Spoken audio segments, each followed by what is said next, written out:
Welcome to the Going Global Town Hall, where and why crypto is thriving. Please welcome back to the stage, Mark Hochstein. Good afternoon. How's everybody doing today? That's what I like to hear. All right, this is an interactive session. That means that it's not just going to be a bunch of people on stage talking to each other, it's going to be all of us having a conversation.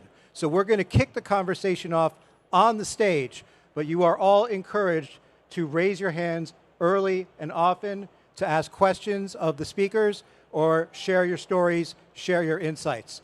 The topic today is how crypto is being used around the world. And I think it's an important corrective to some of the narratives out there. Here in the US, we tend to think of crypto as nothing more. When I say we, I mean just the general population. The perception seems to be that it's a speculative investment, maybe a savings vehicle, but not much more. And that's definitely part of the story, but that's definitely not the whole story of the way it's being used in places around the world. And we're going to hear a lot of different perspectives from other countries where crypto is in fact solving problems, maybe problems that we are privileged not to have so much in the US or in the West. So I'm going to introduce my co-host, Michelle McCory. She is going to lead the conversation from the stage. I'm going to be walking around with a mic. So again, we're going to start the conversation up here, but please don't be shy. Raise your hand, and I will come, and we'll all have a good conversation together. So I'm going to welcome to the stage first my co-host, Michelle McCory from Kitco News. Also, Luther Madej from MoneyGram. Arsh Balu from the Human Rights Foundation. Elena Volukova from Supermoon. Tridbodi, also known as Kunbi. And we have Eugene Ju. Asi from Indonesia. And last, certainly not least, Matthew Graham from Rise Labs.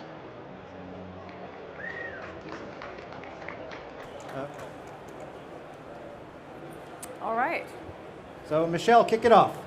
All right.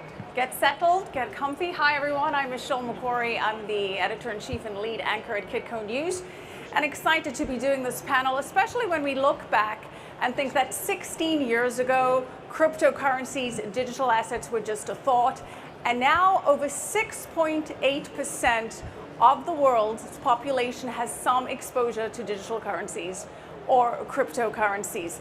And global adoption continues to accelerate in 2024, up 33.8% from last year. So more than 500 million people, 562 million people in the world now have some form of digital currency. And that's according to a new report by Statista and AAA. Now, when it comes to which countries have the highest rate of adoption per capita, that's where things start to get a little interesting. And according to this latest study, the United Arab Emirates is leading the pack among the top 30 economies with a 25.3% adoption rate, Singapore at 24.4%, Turkey is third, Argentina, and fifth place is Thailand with 17.6%. And as Mark alluded to, in the US, the adoption rate is only 15%, and most of the population own cryptocurrencies as an asset for investment, as a trading vehicle, as a way to speculate, whereas the other countries have other factors driving their adoption. Now, granted, different surveys, different studies have the rankings a little bit different, but one thing that's consistent is that the US is not in the top 3, nor in the top 5 of global cryptocurrency adoption. And we're going to dig into that and why with our fantastic panel over here, which quick round of applause to welcome them. All right. So I want to kick things off with Arsh, because as we've said, one of the interesting things about the United States and cryptocurrency is that people trade them as money-making vehicles, as a speculative asset mostly. Whereas in other parts of the world, it's a necessity because they don't have money or a monetary system that functions. If we look at Latin America, for example, it's a hedge against inflation, devaluation, debasement, because there's an unstable local currency. If we look in Africa, it's necessary because the banking infrastructure isn't quite what it should be. So in terms of global adoption, set us off with an overview of what's driving adoption and how it varies amongst the economies. Yeah, thanks, Michelle. So my name is Arish. I'm from the Human Rights Foundation. We're an organization that focuses on promoting and protecting human rights globally with a focus on authoritarian countries. And what we've seen is that a lot of dictatorships are actually using money as a tool against their people. And this somewhat happens in natural ways, somehow it happens in targeted ways. So some ways that we're exploring are topics like hyperinflation, capital controls, surveillance, and censorship. So right now there's about 3 billion plus people that don't have access to proper banking. So they're either unbanked or underbanked. And there's more people actually in the world with access to cell phones than with bank accounts, which is kind of crazy to think about.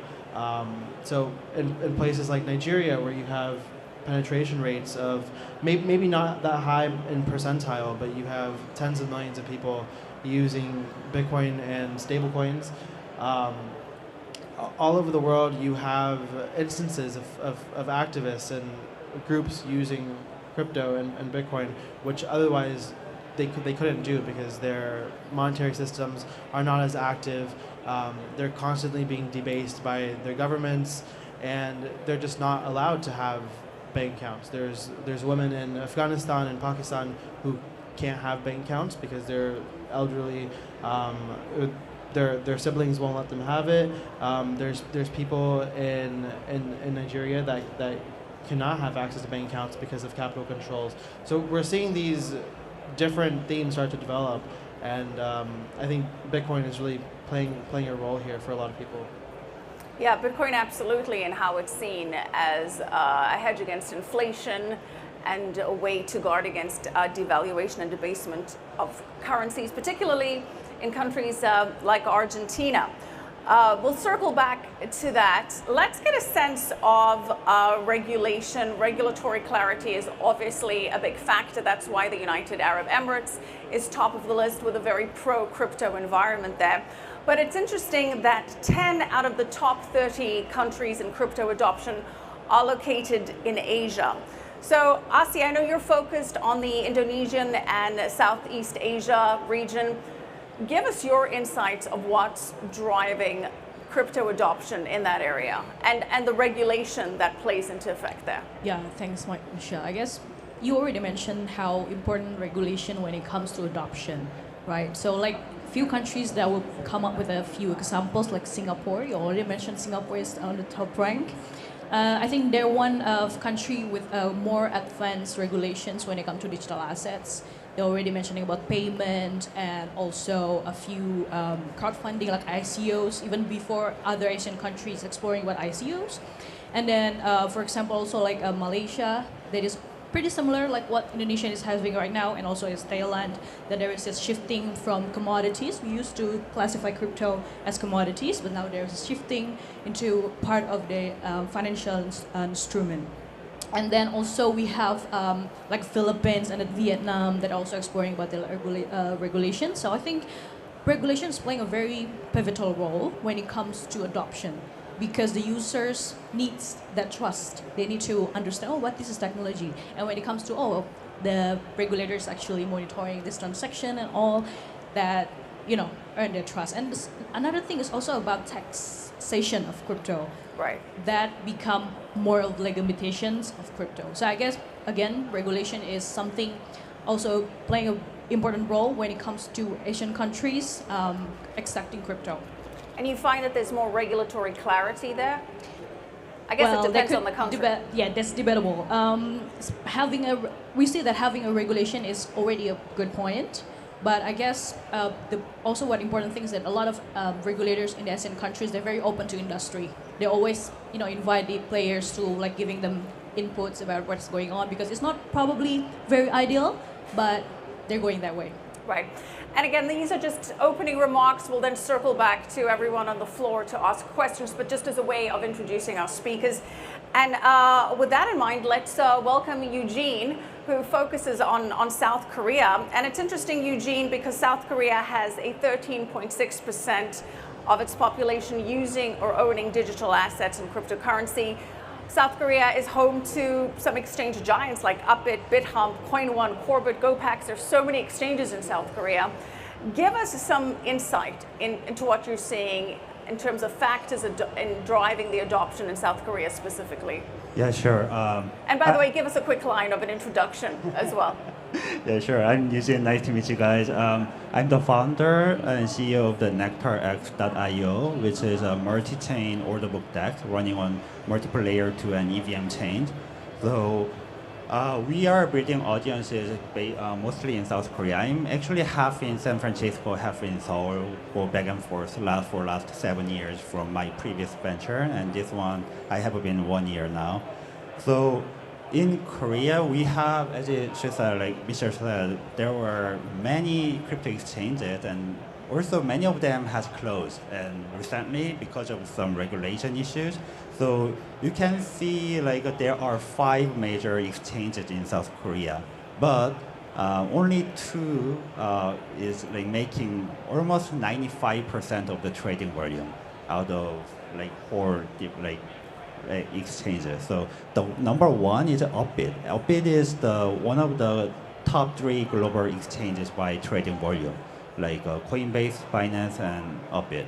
So they are making around 80% of the trading volume in South Korea, and the number 2 is Bitsum, and they are making around 15% of the trading volume in Korea. So combining them together, they are making a lot of hype. So like you have seen a lot of news that like one token is listed in Korean exchange, and then they got hyped a lot. So those major 2 are mostly making the kind of news. And when you come like thinking about go-to market in South Korea, there are several things you should consider. The number 1, the very recent news is a very new regulation framework is going to be enacted in coming July, and it's mostly about protecting the virtual asset consumers. So you have to like think about how it's going to be enacted. What's the detailed context about regarding your business when you come to Korea. And another thing is like if you are running a business and come to Korea, think about localizing it, because most of the Koreans are not really good at English, and like you can there are several tech savvy and English savvy investors who are spreading the words, translating English to Korean. But still, if you can localize it to Korean market, then you can cover a whole lot more coverage in the market. So there are several exciting things going on in Korea. So in spring, there was a Builder Week, and it was a very huge Builders Week in crypto event. And in autumn, there's going to be Korea Blockchain Week in September. So you may want to visit Seoul at the moment. All right, thanks, Eugene. Again, we'll circle back to you. Let's bring in Luther Midday now, Head of FinTech Strategy and Innovation at MoneyGram International. And MoneyGram is a world leader in cross-border payments. And one of the big factors, Luther, is remittance payments. Because you see that in Mexico, you see that in Argentina, you see that in Africa, where so much of the economy is dependent on remittance payments, which can be cumbersome using the traditional system, to put it mildly, and hence there's big demand for cryptocurrencies and digital currencies in that regard. Give us a sense of what you're seeing and how you see remittance payments playing a role in this space. Yeah, thank you, Michelle. I'm Luther Midday, Head of FinTech Strategy and Innovation at MoneyGram. For those of you that are not familiar, MoneyGram is a 80-year-old company. We do about $50 billion in asset movement, and we operate in 200 plus countries with 430,000 locations globally. So remittance is something that we've been around the block with for about 80 years, as I mentioned. the interesting thing about remittance, right? It's the name of the game is to be able to meet where your customers, what their needs are from a perspective of speed and availability, right? So it's speed, and as in the funds have to reach the destination as quickly as possible, and then more importantly, they have to reach them in a manner that makes most sense to them. And what I mean by that is, like, it's not just cash, it's not just to bank accounts, but it has to have multiple modalities by which the funds actually reach them. So from a digital asset perspective, our viewpoint here is a little different, right? So it's not so much about speculative assets, but it's more about stable assets, which is why when we looked at how can we service the market better, we started looking at things like USDC with Circle, and we actually looked at Stellar from a blockchain perspective because it's all about the speed and efficiency, and then when it came to like gas fees, etc., Stellar has one of the lowest gas fees from that perspective. And so the combination of a stable asset like USDC on a blockchain like Stellar allows us to provide a much more seamless, efficient way to have funds move back and forth, which is, it's not, calling it better than what's there right now would be a different statement than saying it's an improvement on what's there right now. All right.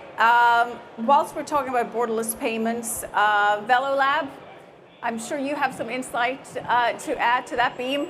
Okay, my name is Beam. I'm a vice chairman of Velo. Velo, we try to build a Visa network or MasterCard network on the blockchain. We have one of the leading digital FX trading on the blockchain. We also operate the actual money transfer on the blockchain, as well as we're currently about to launch the global universal interoperable wallet, which is basically allowing any crypto wallet to interact with any merchant in Southeast Asia. So with regard to the adoption part, we involved in the current project with the Thai Central Bank. So even with MoneyGram, they move about $50 billion a year. They probably have to spend about $1 billion in the pre-funding across banks around the world to ensure seamless and real-time settlement. And this is a pain point with Western Union with a number of money transfer. What the innovation that we did with Thai Central Bank currently, we partner with Solana and Fireblock. So currently we can send USDC on Solana to the Fireblock wallet of any commercial bank in Thailand, and Central Bank treat that as US dollar one-to-one, which means we can send USDC in real time, and the bank then would debit into any Thai bank account, basically across 50, 60 million bank account in baht in real time at our wholesale FX rate. So what that means is that if MoneyGram is our customer, they no longer need to pre-fund with a Thai bank. They can just send us USDC. We then send USDC to the Thai bank, and in real time, that money would be basically mass payment to any bank account in Thailand. And we plan to scale this throughout Southeast Asia, so hopefully we can save MoneyGram at least hundreds of millions of dollars. Yeah. So Beam, while you're speaking, just want to follow up with you very quickly. You mentioned USDC. Is that what you're seeing as the most prevalent cryptocurrency? Which are the most used? After the talk with the Thai Central Bank, I think USDC is rated probably the safest stablecoin at least in the Thai Central Bank governor. All right, let's move on to Matthew from Rise Labs. Again, Matthew, give us a brief introduction. And you guys focus on accelerating growth of emerging technologies in emerging markets. So what are you guys seeing? Hi, pleased to be here. My name is Matthew Graham. I'm managing partner at Rise Labs. We invest in the primary and secondary markets all around the world. It's been our belief for many years that crypto and Web3 is the most disruptive and revolutionary technology since the internet. And as such, we look to invest in visionaries, builders, and engineers that are accelerating adoption of this tremendous technology. Our superpower then is emerging markets expertise under one roof. From Asia to Middle East, North Africa, and Latin America, we have subject matter experts that can help bring our portfolio companies to billions of people, and as you highlighted, Initially, these are some of the fastest growing markets in our industry with some of the highest rates of adoption. So that's a little bit more about what we do. How are you seeing the use case differ in the various markets? Sure, I think that's a fascinating question. I'll give one example. Let me first start, though, that saying that the ironic thing, especially for me as an American, it's hardest to explain to Americans why this industry is so important. And I think we talked about before how it tends to be more focused on speculation and things like that. But to give one example about how it's not only more important, but it's also different, let's talk about inflation. And so in the United States, there's a narrative in our industry and without that maybe Bitcoin is an inflation hedge. And we've kind of seen that that's mostly not true because it's a risk-on asset. Now let's look at how in some countries around the world this perspective differs. It is viewed as, crypto is viewed as a hedge against inflation, but what's different is that instead many people are hedging against their local currency's hyperinflation using stablecoins. And what they're worried about is not single-digit inflation per year. What they're worrying about is in some countries where they have 9% per month. So not only the importance can be quite different, but the actual way, the pragmatic way that it's applied can be significantly different as well. All right, thanks, Matthew. Again, we're going to take it to the audience, but let's hear from Eleanor from Supermoon. Give us a quick introduction, please, Eleanor. Yeah, absolutely. So, hi everyone, I'm Elena. I'm a founder of Supermoon. We're a community of over 18,000 founders, builders, and investors, helping projects to grow and scale. I personally joined Bitcoin in 2014, crypto in 2017, spent years in venture capital, was advising United Nations on financial inclusion, and built a strategic consultancy firm, helping also smaller and medium-sized businesses across the globe to scale. And I happen to live in 9 countries across Asia, Latam, and now based in New York, so happy to cover more on adoption and compare those regions. So what are you seeing? Because you've written quite extensively on the role of the IMF, the International Monetary Fund, in the way that it's curtailing or curbing adoption. Can you shed some light on that? I'm not working on IMF at all, and actually want to cover... I thought that was written in your profile that you wrote a story on that in Argentina and IMF. Yeah, I have a coverage on like IMF and how IMF actually working against certain countries and suppressing and I would say blackmailing countries into abolishing crypto. But I think like important thing to mention here is what adoption actually is, because all of us discussing and throwing loud word adoption. Crypto happen to have many faces. A lot of people now saying, okay, Bitcoin ETF, amazing, it's going to bring adoption. Is it really adoption? So do we consider ability for institutions to participate in different investment products a real adoption? If we look at the initial vision behind crypto and Bitcoin, it was more about empowering people. It's about giving access to financing, regardless of which background you're coming from, regardless of who you are.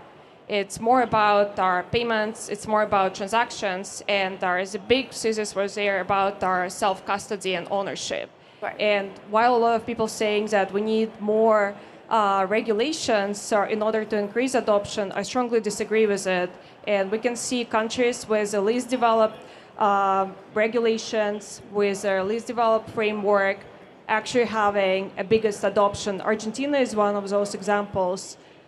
We see people are not trusting institutions. They're not waiting for any framework to be developed to jump in. It's more for institutions, it's more for investment opportunities.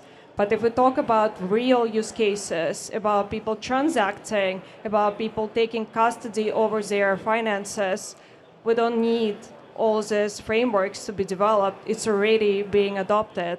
And we have Latam as a great example We have Russia is a good example right now when Russia was disconnected from SWIFT and other international payment methods. You didn't need to educate people about crypto. They were starting to get crypto because that's the only way for you to transact. So I think a lot of institutions and like IMF is trying to minimize this adoption because, of course, it brings an impact on how international financial system works, which is really archaic, and we just have a better solution. Right, I think that's an excellent point, Elena, that it is contrary to the decentralized ethos of cryptocurrencies in many ways to have government oversight and regulation and big institutional involvement. And that's been one of the concerns with the likes of BlackRock, obviously launching its spot Bitcoin ETF, when you have the world's largest asset manager launching an ETF where the custody is centralized within the ETF and Bitcoin is not then used as a currency, as a medium of exchange. There's a proxy exposure to that. So do you think that in the long run, spot Bitcoin ETFs and even spot ETH ETFs are a negative for widespread adoption?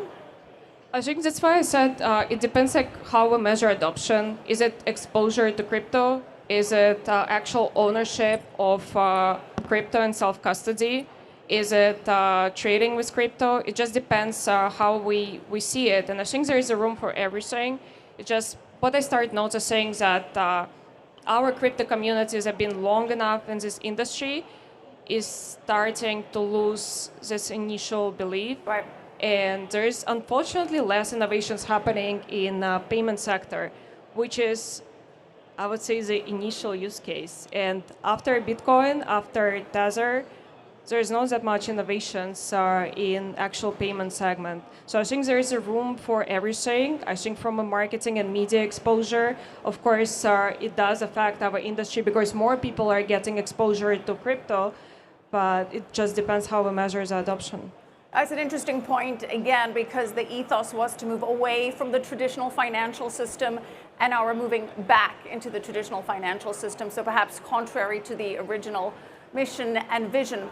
I think for now, we have lots of follow-ups on the panel, but Mark, do you want to see if anybody on the floor wants to jump in at this point? Yeah. Anyone wants to ask a question? Sir.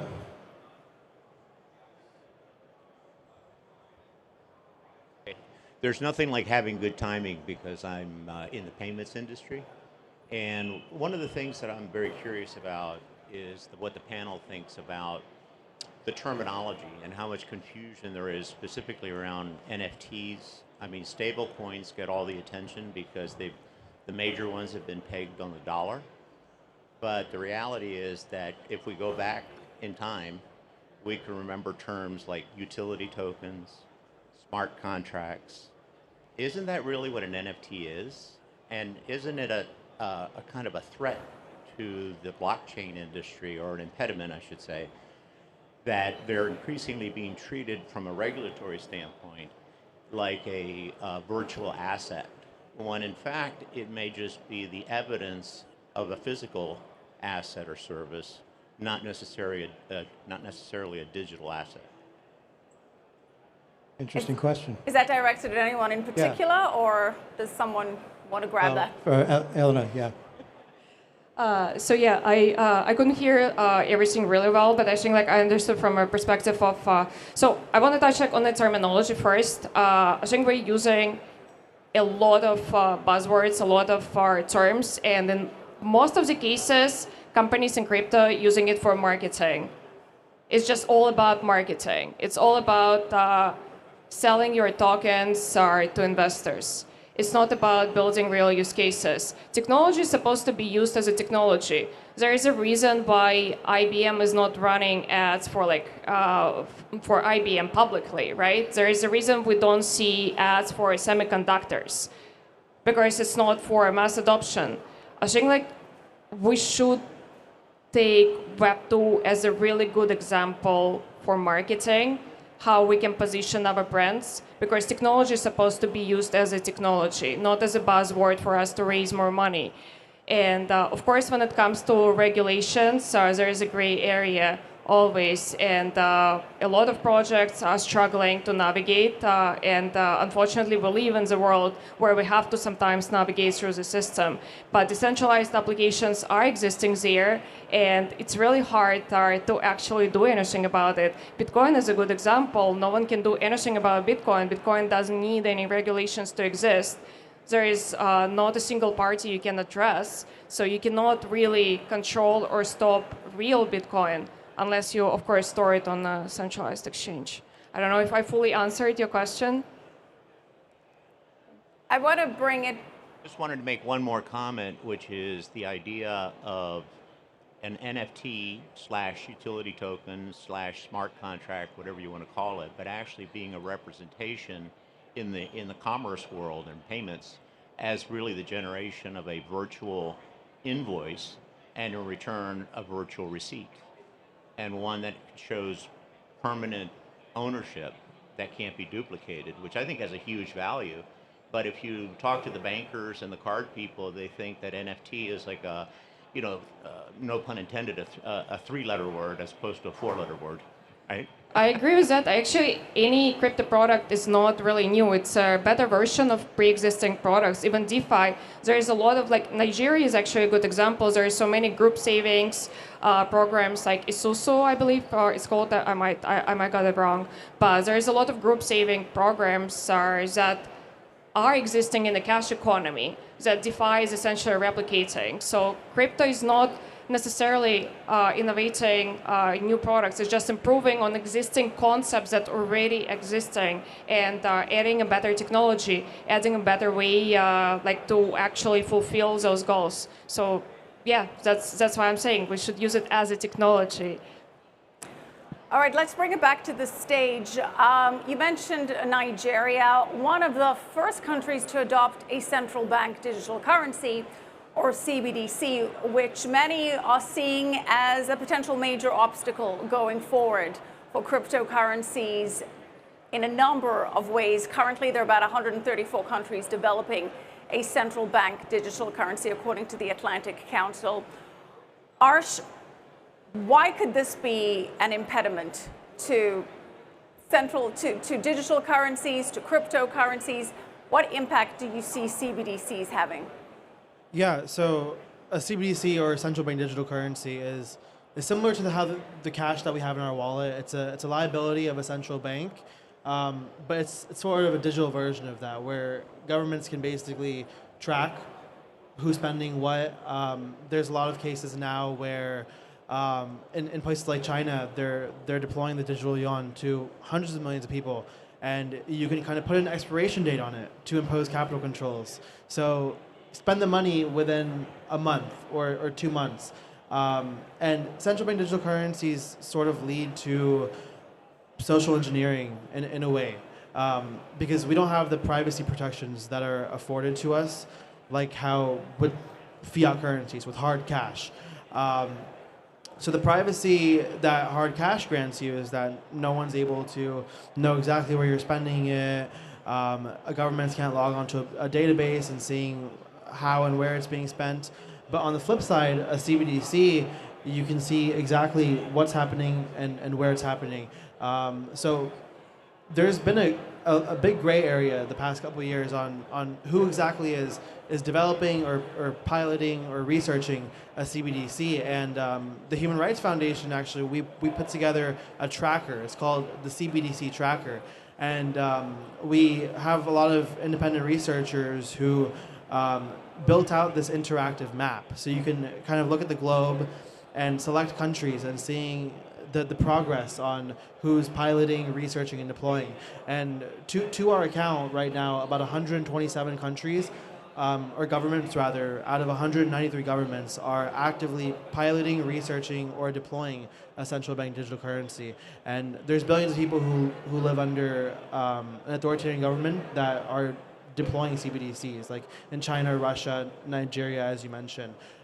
So while there's a lot of speculation about what's happening with CBDCs, and there's kind of a gray area, the civil liberty and human rights risks behind CBDCs are very dangerous. Right, as you say, a programmable form of fiat currency, obliterating privacy and anonymity, and allowing which transactions will or will not go through.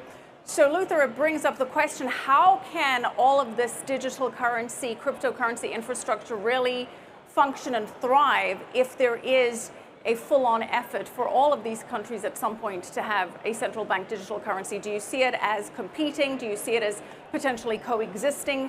Do you see it leading to regulatory change that makes all of these things we're talking about potentially illegal at some point?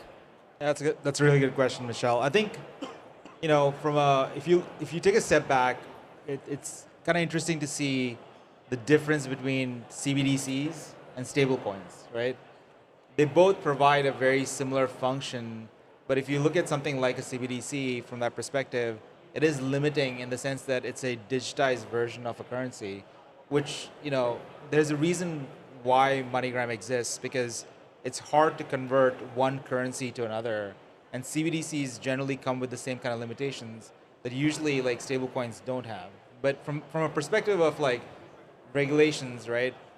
You know, I know that from a DeFi perspective, from a Web3 perspective, there's often a aversion to having regulatory oversight. But you know, regulation is actually very interesting, right? We at MoneyGram are licensed throughout the world. We're regulated in more than 70 plus countries. And one of the things that we found out is like regulations are like brakes on a car, right? The reason why you can go fast in a car is because you know that you have brakes. The brakes will stop you at some point. So that's how we view regulation, is like regulation is actually a necessary thing that you need to have in order to understand what is the box that you can actually color in and what is outside a certain given box. All right. Beam, I see you want to jump in there. I think, set aside privacy, programmable money has its merit.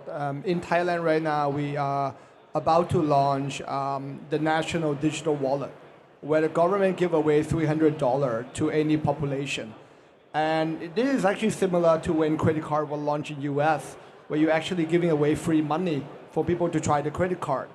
The idea that we may implement a smart contract is to drive money multiplier, because the benefit of putting money on the blockchain is you can actually program it in a way where if you're just handing cash, you just spend and it's just one-time money multiplier. But with smart contract, you can do geofencing, meaning that you can only spend within your area, and then for the sub-district to cross to other sub-district, that's another multiplier. From the money to go from retailer to the wholesaler, that's another multiplier. So right now, the Thai government is exploring putting this $300 free money to the national digital wallet and put it under the smart contract and try to do the geofencing in a way that can drive the money multiplier to about, let's say, 5 to 6 times. So what that means is that when the government put in $20 billion, it could actually grow the GDP by about $100 billion. And set aside that, by implementing this programmable money, we're actually going to have an infrastructure that can allow for borderless payment, meaning that for a country like Thailand, we can actually allow, in the past we are a capital control country, when we start develop the smart contract infrastructure, it can allow for the money flow to come easier. So in the future, potentially the USDT, the USDC can be swapped into these locally programmable money, which I think, giving the growth in the GDP, maybe it outweighed the fact of the privacy part. I mean, just a quick follow-up on that. I mean, when governments are basically airdropping money into a wallet, an account of someone, that's actually pretty historically terrifying, right? Like when even recently in El Salvador, when the government airdropped $30 of Bitcoin into a Chivo wallet, I mean, that's by no means sovereign use of Bitcoin. That's a CBDC disguised as having the way of transacting with Bitcoin. So there's all these roundabouts which governments are trying to implement, like, hey, check out this new wallet. It's easier, it's more convenient, it's more accessible. But on the flip side, the privacy, like you mentioned, is the largest concern, and I think it should be considered by governments how that's just a human rights violation. But your point is because it's based on country that have a high catch rate, right? But country like Thailand, We have one of the, like we have the national Venmo, where the adoption rate is more than 95% already. Yeah. So people already use the bank application to scan and make a payment. So in that case, it's really little. Yeah, like, that's exactly my point. Like if there's a 95% penetration, it just makes it easier to violate privacy. Like there's, especially in a dictatorship. But I also think like we're forgetting that like the CBDC is being thrown as a very, very scary word. That like governments will start like trace all your transactions. You'll be surprised as they already do. Like they don't need CBDCs, they don't need new technologies to trace. They already have access to like enormous data. And I think like while we're discussing and focusing on how CBDC is evil and how we should stop it, we should focus on, we don't need for a government to protect privacy. Again, like it's not someone else's job to protect your privacy. It's your job to protect your privacy, it's your job to protect your money. So we already have solutions that allow to do it. I think we don't need to be scared of our CBDC as something that will be implemented to control our people in their transaction, because it's already happening. With CBDC or without, your data is out there. While you're using internet and you're not caring about your privacy, it's there. So it's your job to learn a way to protect your money, and crypto really enabled it. This gentleman has a question. Thank you. Luther, I'd like to come back to your point. Sorry, Mike Wilkerson, Stonewall Advisors. You made a nice analogy describing regulatory environment as the brakes on the car. I think the distinction I'd make is CBDCs are the next level where someone outside of the car can apply those brakes on your behalf, whether you'd like them to or not. So while I appreciate, Elena, you're absolutely right. 90-some% of our transactions are known or knowable by government. I do think the privacy issue is the issue of the moment, and I guess maybe, Luther, back to you to ask, how do you navigate this issue between privacy in America? In the United States, for example, the Constitution provides some penumbra of privacy around a number of different fronts. Many of the countries that are represented here and others that we're talking about don't. And so to me, this is the fundamental issue. Without monetary freedom, there is no political freedom. How do you balance it? It's a really good question, right? And to be clear, MoneyGram's viewpoint is not so much on CBDCs.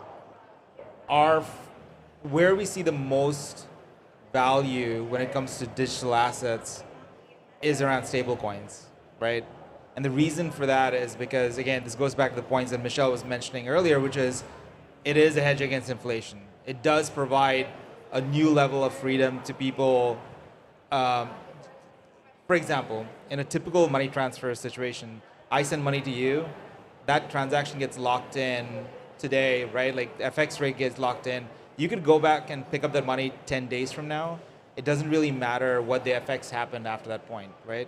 But with stable assets, you have a very different experience now where you as a receiver have choice. You have choice to when to pick it up, how much to pick up, all that. It's a very different transaction, right? My point in like stressing around stable assets versus CBDCs is that, yeah, CBDCs are something that's evolving in this ecosystem. I think each government is like, you know, on its own trajectory of where they want to do and what they want to do. And, you know, privacy is a very unique thing to each government on what's allowed and what's legal. And that's why we don't really focus on that. We don't really comment on that. Our commentary is more on stable assets where there are true companies like Circle, right, that are saying, here's a heavily audited trail around stablecoins. Here's how they're audited. Here's how we're approving our reserves for this. And it's a different viewpoint from CBDCs. I believe that gentleman has been patiently waiting to ask a question. Oh, absolutely. And first, thanks to the speakers and you, Michelle and Mark, for having us today. Like Luther, I want to move away from the CBDC nuclear football and maybe go back to like traditional payments. And just to share, I was recently in Thailand with my wife for a holiday, and I was blown away by the innovation and the regulation and the forward thinking over there. So if I could, I was going to ask Kun Beam a question. You described in your opening sort of a blockchain-powered payments for merchants, it sounded like, government agencies, and maybe even remittance companies like Luther. And I was just wondering if you can share with us the opportunities in the Southeast Asian corridor, because I've heard that even inter-country remittance is like 5 to 8% fees, which sounded pretty juicy. But anyway, that's my question. Thank you very much, guys. think like our company goal is to try to reduce the infrastructure costs on the money transfer, because in region like Southeast Asia, you look like country like Singapore, you got 30-40% of the population that are either expat or migrant worker. In Thailand, we got at least 30% that are international population, and these people don't have a bank account. Actually, a part of our business, we help like Myanmar immigrant workers send money back home. These people in the past been charged 10% just to send their money back home. With what we do with regard to on the wholesaler using stablecoin to settle with, let's say, counterparty like MoneyGram, we can probably reduce the cost by 2%. And for the wholesale side, if you can reduce that cost by 2%, the impact for the migrant worker that saved their salary to send money back to pay the hospital bill of their son in Myanmar probably reduced from 10% to like 5%. And that is kind of like the thing that we intend to do by solving the infrastructure problem. If you're in the money transfer industry, the pre-funding is one of the major costs. Yeah. This gentleman has a question. Yeah, thanks for coming to the conference. It's awesome to see you guys here. My question is, how do you see the impact of the BRICS alliance on the whole crypto industry? Whoa. I'd love to hear what Matt has to say on that. Sure, I would answer in this way. So, kind of adjacent to the BRICS alliance is the fact that USD hegemony is on the wane.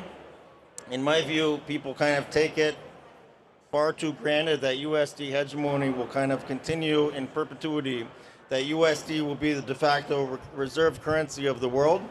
In my strong view, there are already substantial cracks in that foundation, and there are countries that are working quite hard to make it a multipolar world in terms of the use of currencies. We're also kind of having some own goals, because regardless of your feelings on Ukraine, I would suggest that it probably was a tremendous own goal for USD hegemony to take actions to freeze Russian USD assets. Because the more you kind of use this power, the more you are incentivizing people to move away from USD hegemony as fast as possible. So here's where this gets interesting, is that on the one hand, we have some pretty powerful forces that are aligned in fiat world, in TradFi world, to decrease USD hegemony. But on the other hand, you look at our industry, where we're building out an adjacent, or hopefully in the bull case, the next generation of finance, and you have the vast majority of transactions in stable coins, the overwhelming majority that are USD denominated. So actually, I would suggest to legislators in my country in DC that if you really view USD hegemony as an overwhelming important national interest, then that's a very strong reason to double down on incentivizing crypto, because if there's anything that's good for the future of USD hegemony, it's an alternative or future financial asset class that is overwhelmingly USD. So that's certainly the first thing that comes to mind in terms of BRICS, Brazil, Russia, India, etc., because it's very adjacent to that issue. Great question. Matthew, on that topic of a BRICS currency, I'll follow up on that. Speculation is that it would be some form of digital currency, but backed by a basket of commodities. Again, speculation at this point. Do you have a take on that? Sure, I think it's continuing to, with this trend of a lot of people really want USD hegemony to decrease or even go away in favor of a multipolar world. And people are working against that in a variety of ways. So, for example, one way is incentivizing or even pressuring countries to settle their trade in non-USD currencies. Another way is using BRICS basket of currencies as a potential concept that could work against that also. There are a lot of people that really want USD hegemony to go away, and they're attacking across a number of fronts. That happens to be one method of attack. I would kind of phrase it in that way. Right. We have two questions in the audience here. First, this gentleman in the front. What's good, y'all? Appreciate everybody being here. This is kind of like a free-for-all question, so I'm curious.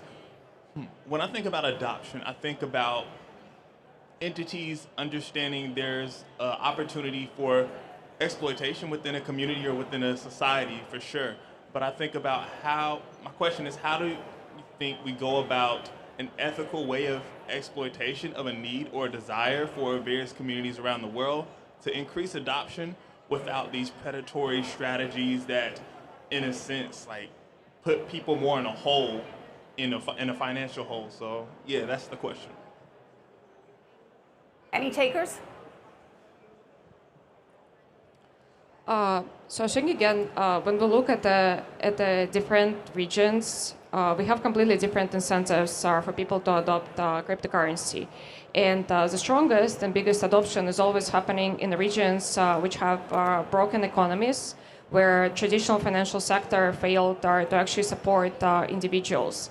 You're finding crypto as your only solution to either protect your money, either protect yourself against inflation, or just to do simple cross-border transactions, which is ridiculous that in our century, with all this buzz around fintech and banking, we actually failed to do a proper way for cross-border transactions. And even crypto is still failing because we're focusing on other solutions rather than providing a better UX, better solution for people to use it. And while in the countries where people are experiencing those challenges, they don't need an extra explanation, because if there is only one way you can transact, you're going to figure out how to do it. You don't need like any fancy apps, you don't need anything. You're going to do like 10, 20 steps in order to purchase crypto and use it as a payment. But in the countries where we have our somewhat working banking sector, or somewhat working, I don't know, fintech applications or any other banking alternatives, we struggle to figure out what people actually need and what offer crypto can give to these people in order to start using our applications. And I'm talking about UX. So we're not working on advancing on UX. We're just assuming that everyone else cares so much about privacy, they care so much about using cryptos that they're going to figure it out. So I think we always need to understand what is the local incentive for people to use crypto. And that would be a good way for us to design products that actually matter. And young lady. Hey, so this question is for Eugene. Eugene, I was curious, you mentioned that the adoption rate in South Korea is quite large. Are you familiar with any strategies that the country's doing to market or engage teenagers in South Korea, or how are younger generations in South Korea being engaged in that? I'm asking because I have a teenager, she doesn't know anything about crypto unless I share it with her, so I was wondering what's going on there as far as the teen generation? Wow, this is very interesting question I never heard because, in Korean market, to be honest, the crypto is it's a measure for the investment. So many people one of the reason why crypto is really hyping out in Korea is many younger generations, like 20s, not teenager, 20s, they think they don't have any chance to increase their fortune through real estate or stocks or more existing financial measures. So they're looking at crypto as it's a new measure for increasing their their net worth. So in that reason, there are many narratives around just very investment focused narrative, and that kind of spreads many scams and then also many bad kind of crimes around this virtual asset. So Korean government, their stance is not very pro crypto. So they're up to today, their standpoint is kind of a little bit ambiguous or it's negative. they are now building it up more clearly. So now they are enacting new regulation framework. It's starting in July, and the second phase is coming up next year. So that kind of framework is coming up, but still their standpoint is not very crypto friendly.